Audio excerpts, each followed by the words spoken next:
पहला क्वेश्चन है कि people working in coal mines use activated charcoal in gas mask. जो लोग कोल माइंस में काम करते हैं वहाँ पे जहरीली गैसेज होती हैं, इसलिए उनको ना गैस मास्क पहनना पड़ता है।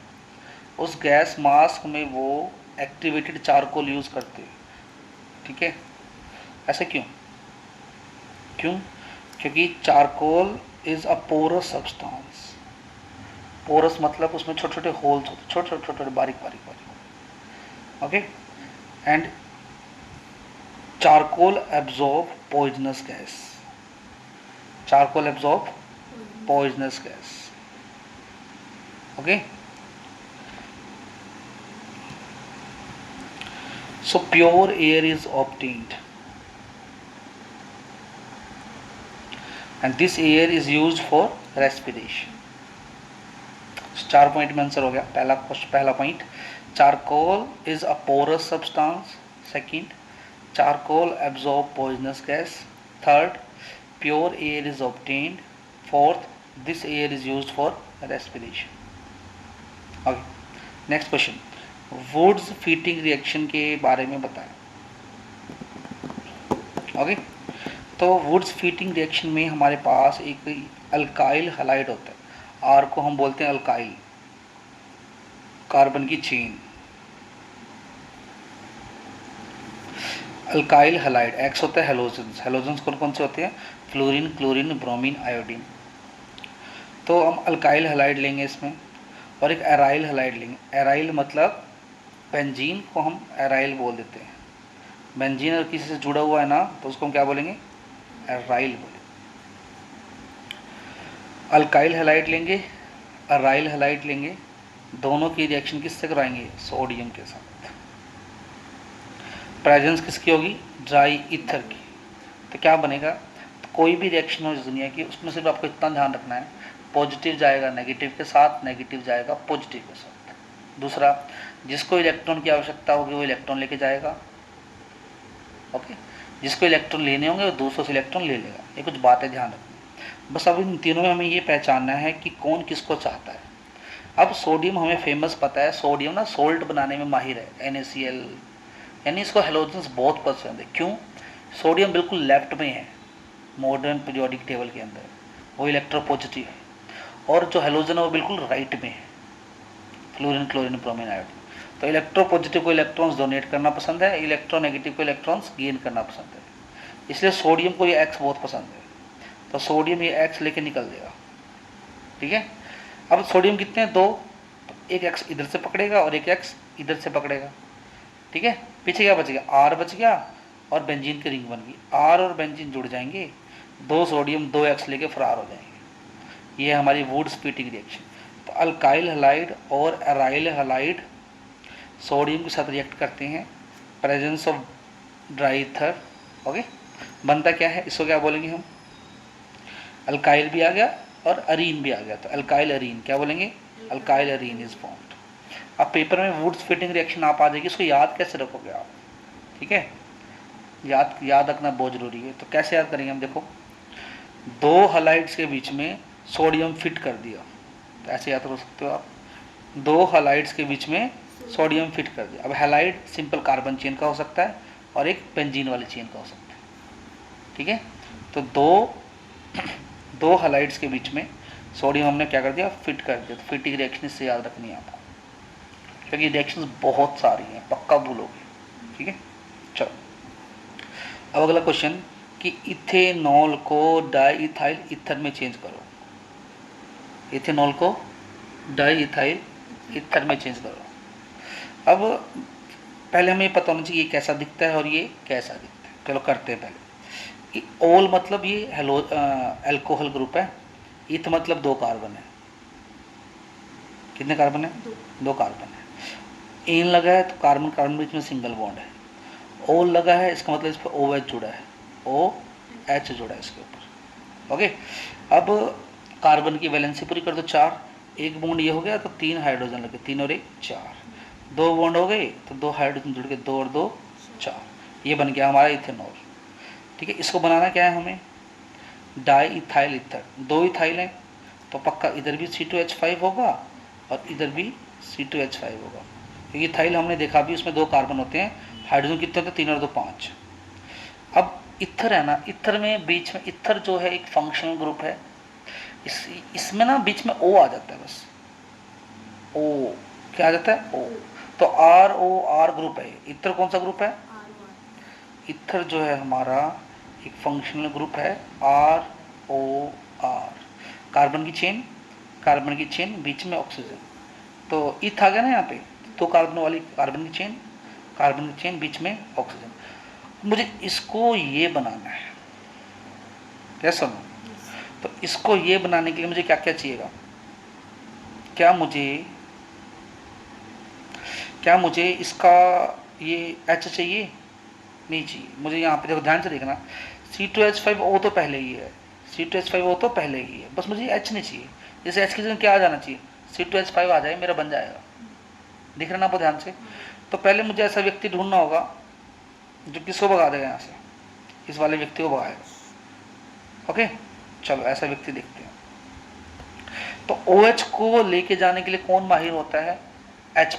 हमेशा ध्यान रखना, H+ OH नेगेटिव को खा जाता है और पानी बन जाता है, H2O बन जाता है। H+ OH को ले लेता है और क्या बन जाता है, ये बात हमेशा ध्यान रखनी, बहुत फेमस बात है ये, कि H+ जो है वो OH नेगेटिव को खा जाता है और क्या बना लेता है, H2O बना लेता है। ओके, तो यहाँ पे कौन है, OH है हमारे यहाँ पे। तो इसको खत्म करने के लिए कौन चाहिए मुझे, H+ चाहिए। और H+ होता है एसिड वालों के पास, किसके पास होता है, एसिड वालों के पास। एसिड फेमस ही इसलिए होते हैं क्योंकि उनके पास H+ बहुत है। तो एक एसिड के साथ रिएक्शन करवा दो, ठीक है। तो क्या होगा देखो ध्यान से, अब एसिड है, इसके अंदर क्या है, एक तो H+ है इसके अंदर, बाकी क्या बचेगा, HSO4 नेगेटिव, क्या बचेगा, HSO4 नेगेटिव, ठीक है। ये H+ OH लेके भाग जाएगा और क्या बना लेगा, H2O बना लेगा। पीछे क्या बच गया, HSO4, ये HSO4 यहाँ पे आ जाएगा, OH भाग गया H+ के साथ, HSO4 यहाँ पे आ गया, तो क्या बन गए, C2H5 HSO4। कोई दिक्कत। अब मुझे बस क्या चाहिए, इस व्यक्ति को भी यहाँ से भगाओ, मुझे इसको भी यहाँ से भगा दो और यहाँ पे कौन ला दो, C2H5 ले आओ। तो मुझे पास अभी ये है मेरे पास, अब मुझे HSO4 भगाना है। अभी थोड़ी देर पहले मैंने क्या देखा, मैंने देखा कि H2SO4 था, उसने अपना H+ दे दिया, वो HSO4 बन गया। क्यों ना मैं इसको दोबारा H+ दे के, लालच दे के इसको भी भगा दूँ, क्योंकि HSO4 के पास क्या था, H+ था ना, इसको दोबारा से मैं H+ दे देता हूँ और उसको भगा देता हूँ। अब इस HSO4 को ये वाला H मिल गया, दोबारा फिर मैंने C2H5 OH से रिएक्शन करवा दी, ये HSO4 ये वाला H लेके भाग जाएगा, क्या बन जाएगा, H2SO4 बन जाएगा। ये HSO4 इस H+ को लेके भाग गया और क्या बन गया, H2SO4। पीछे कौन कौन जुड़ गए, C2H5 और OC2H5, ये जुड़ गए, और जो मैं चाहता था वो मेरा बन गया। तो मैं टेक्निक कौन सी अपनाई, मैंने देखा कि यहाँ पे स्टार्टिंग में मेरे पास OH वाला है, OH को H साथ भगा दूंगा, भगा दिया। पीछे बच्चे HSO4, HSO4 को H+ पसंद है तो उसको H+ देके मैंने उसको भी भगा दिया, है ना, ये आपस में जुड़ गए, आपस में जुड़ गए। समझ में नहीं आया। आपको इसका आयोपैक नेम देख लेना है।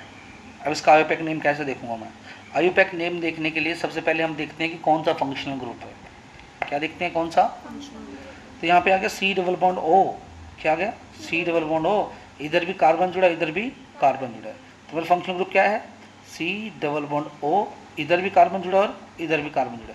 इस ग्रुप को हम क्या बोलते हैं, कीटोन ग्रुप बोलते हैं। क्या बोलते हैं, तो जो नाम मैं लिखूंगा उसमें ओन जरूर आएगा, आ गया ओन लास्ट में। अब देखिए कार्बन कार्बन के बीच कैसा बॉन्ड है, देखो C और C के बीच में सिंगल बॉन्ड है, C और C के बीच में क्या है, सिंगल बॉन्ड है। तो क्योंकि सब में सिंगल बॉन्ड है इसलिए क्या लिखेंगे, एन लिखेंगे, क्या लिखेंगे, एन, तो एन भी आ गया मेरा। अब कार्बन गिनता हूँ मैं, 1 2 3, 3 कार्बन, तो 3 कार्बन में क्या गया, प्रोपा, तो प्रोपेनॉन बन गया है, नाम हमने इसका लिख दिया। ठीक है, अब अगला क्वेश्चन, अगर मैं एग को उबालता हूँ तो उसका पानी कहाँ चला जाता है, हाँ चलो देखते हैं। एग के अंदर क्या होता है, प्रोटीन, क्या होता है, प्रोटीन। जब आप एग को बॉईल करोगे तो प्रोटीन अपना नेचर खत्म कर देगा, उसका नेचर जो है वो खत्म हो जाएगा, यानी डीनेचुरेशन हो जाएगी प्रोटीन की। ओके, उसके बाद वो इकट्ठा हो जाएगा, यानी कोगुलेशन हो जाएगी उसकी। क्या हो जाएगी? कोगुलेशन, मतलब इकट्ठा हो जाएगा वो। ठीक है, कोगुलेशन क्या होता है? कोई भी सोल्यूशन है, उसके अंदर जो जो भी व्यक्ति हैं, जितने भी पार्टिकल्स हैं, वो सब इकट्ठा हो गए नीचे, उसको बोलते हैं कोगुलेशन। तो यहाँ पे कोगुलेशन हो जाएगा। क्यों? क्योंकि बॉईल करने से क्या बन जाएगी? वहाँ पे हाइड्रोजन बॉन्डिंग बन जाएगी।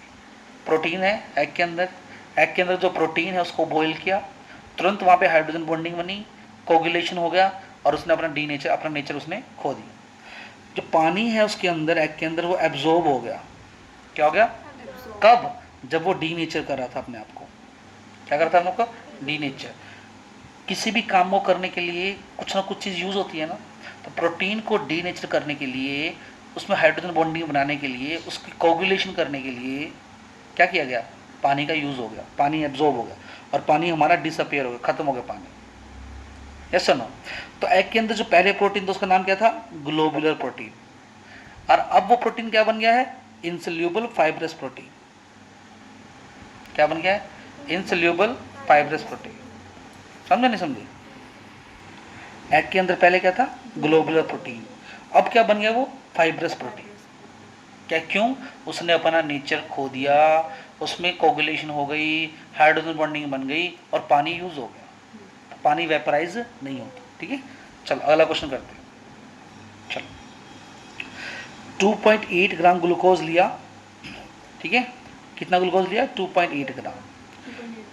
ठीक है, उसको घोल दिया मैंने 30 ग्राम पानी के अंदर। तो क्या होगा? ग्लूकोज जो होता है वो घुलता है अच्छे से, तो ग्लूकोज घुल जाएगा पानी के अंदर, सोल्यूशन बन जाएगा। उस सोल्यूशन को मुझे निकालना है मोल फ्रैक्शन।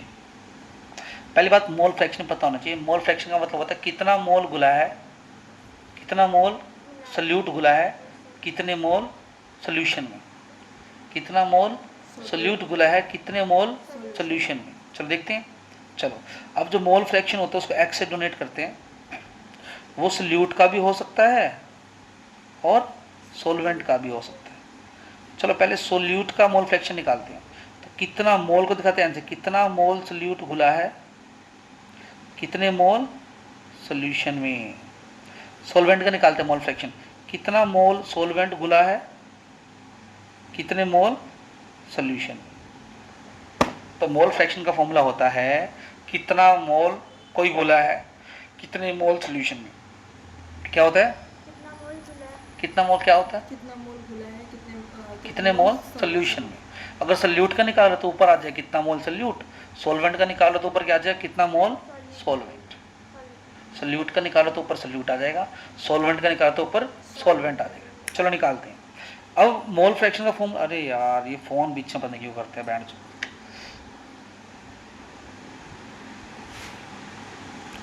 चलो देखो यहाँ पे, ध्यान चुप देखो यहाँ पे देखो। अब आपको मोल एन एन पता होना चाहिए। अब एन निकालने का फॉर्मूला क्या होता है? छोटा एम बटे बड़ा एम। क्या होता है? तो फॉर्मूले के हिसाब से मुझे क्या चाहिएगा? सल्यूट का भी एन चाहिएगा, तो सल्यूट का एन निकालना, तो सल्यूट का एम लूंगा, सल्यूट का बड़ा एम लूंगा। फिर फॉर्मूले के हिसाब से मुझे सोल्यूशन निकालना है। सोल्यूशन में कौन कौन होता है? सल्यूट भी और सोलवेंट भी।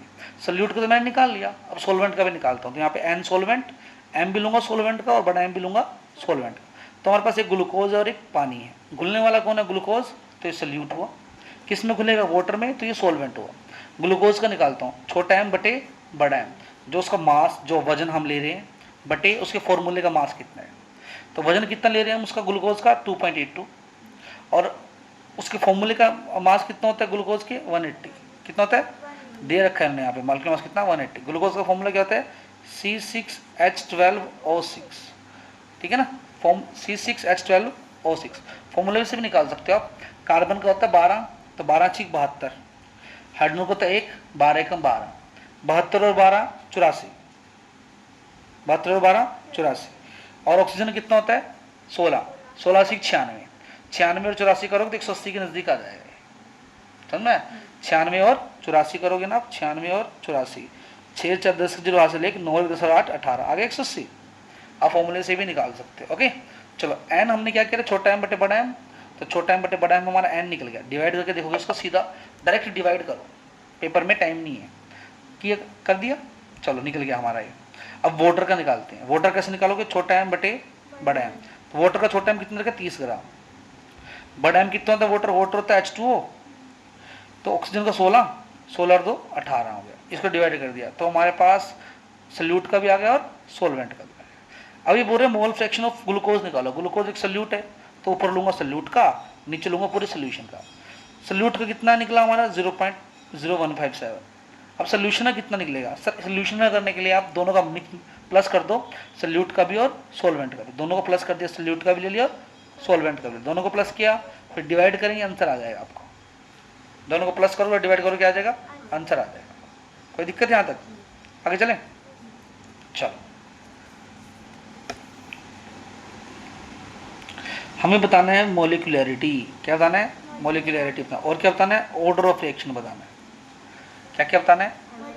मोलिकुलरिटी बताना और ऑर्डर ऑफ रिएक्शन। मोलिकुलरिटी का मतलब होता है कि कितने लोग हैं रिएक्ट करने में, किस साइड कितने लोग हैं। ऑर्डर ऑफ रिएक्शन का मतलब है दोनों में से किस पे डिपेंड कर रहा है वो, दोनों में से। अभी हमारे पास कितने रिएक्टेंट है? एक और एक, दो, तो मोलिकुलरिटी कितनी होगी? 2। अब इनमें से किस पे डिपेंड करते हैं हमें ये देखना होगा। तो देखो एक पानी है और एक तरफ कौन है? मेन हमारा कंजर्वेशन रिएक्टेंट जो हमारी एसिड है। अब ये हमारी क्या है? वीक है, हमारा ये एसिटेट है, ठीक है, वीक वाला। तो दोनों में से किसी एक पे डिपेंड करेगा। तो ऑर्डर कितना हो गया? 1। अगर दोनों ही प्रमुख हों तो ऑर्डर कितना होगा? 2। पर दोनों में से एक ही इंपॉर्टेंट तो एक, ऑर्डर कितना गया? 1 आ गया। ओके, वो यहाँ पे रेट भी लिख के दिखा सकता है आपको। क्या लिख के दिखा सकता है? रेट रिक्वेस्ट आगे आएगी, फिर तुम्हें बताऊंगा मैं। आगे देखो, अच्छा, जो सी डाइवर्स हैं यानी जो समुद्र में गोता लगाते हैं, वो हीलियम और ऑक्सीजन अपने सिलेंडर के पीछे डब्बा जो लगा होता है उसमें डालकर लेकर जाते हैं सांस लेने के लिए। नाइट्रोजन नहीं लेकर जाते और ऑक्सीजन भी, दोनों साथ में नहीं लेके जाते। तो कौन सा कॉम्बिनेशन लेके जाते हैं? हीलियम और ऑक्सीजन का। नाइट्रोजन और ऑक्सीजन का नहीं लेके जाते। ऐसा क्यों? बताओ क्या कारण हो सकता है इसके पीछे? चलो समझाता हूँ। नाइट्रोजन ब्लड में घुल जाती है, वो पेन फील कर सकती है। कब? जब वो ब्लड से बाहर निकलेगी। घुल गई चलो कोई दिक्कत नहीं, लेकिन जब वो ब्लड से बाहर आएगी ना नाइट्रोजन, तो क्या करेगी? आपको पेन फील कराएगी। अब घुलेगी क्यों? क्योंकि आप प्रेशर में जा रहे हो धरती के अंदर। अब बाहर क्यों निकलेगी? क्योंकि एक न एक टाइम बाहर भी आओगे आप वापिस। तो जब आप पानी के अंदर गोता लगाओगे तो pressure of water increases, pressure on you increases, so more dissolve of nitrogen in blood. जब बाहर आ जाओगे प्रेशर डिक्रीजेस, तो nitrogen will come out of blood, nitrogen will, you will feel pen जब लिबरेट होगी। लिबरेट मतलब बाहर निकलना ही होता। आगे देखो चलो फिर, तो फिर क्या करना चाहिए? हाई प्रेशर हीलियम लेना चाहिए। क्यों? क्योंकि हाई प्रेशर हीलियम ब्लड में घुलता नहीं है, इनसोल्यूबल इन ब्लड, ब्लड में घुलता नहीं है। तो इसलिए कौन सा मिक्सचर लेके जाओ? हीलियम और उसका मिक्सचर लेके जाओ। तो 4 पॉइंटों में इसका क्या आंसर होगा? पहला, इन deep sea diving pressure is very high when we go deep in the sea. Pressure is very high. Because pressure is high, so according to Henry law, nitrogen will dissolve in blood. Nitrogen will, more pressure, more dissolve. So when the diver come out of water, जब वो पानी से बाहर आएगा, ठीक है, so according to Henry law, pressure decreases, तो no more, so nitrogen will liberate out. Nitrogen बाहर निकलेगी ब्लड से, क्योंकि वो घुलने मुलने वाली नहीं है। No more dissolution, so nitrogen will come out of blood, it will bubble out, it will bubble out, and the body will feel pain, body will feel pain. Okay, it can cause accident, it can cause the death of the diver. So हम क्या लेंगे? Helium लेंगे, जो कि खून में dissolve नहीं होती, not soluble in blood. Okay, Henry law क्या बोलता है? More pressure more solubility, less pressure less solubility. Gases की बात हो रही है। किसकी बात हो रही है? गैसेस की। चलो, मेंडियस रिएक्शन बतानी है अब हमें। क्या बतानी है? मेंडियस रिएक्शन बतानी है। चलो, एक्सप्लेन मेंडियस रिएक्शन। तो क्या होती है? आप अल्काइल नाइट्राइल ले लो। क्या ले लो? अल्काइल में अभी बता के हूँ, आर होता है अल्काइल, नाइट्राइल हमारा CN होता है। क्या होता है? CN। CN मतलब C 3 बॉन्ड लगा है किसके साथ? नाइट्रोजन का। एक सेकंड रुको।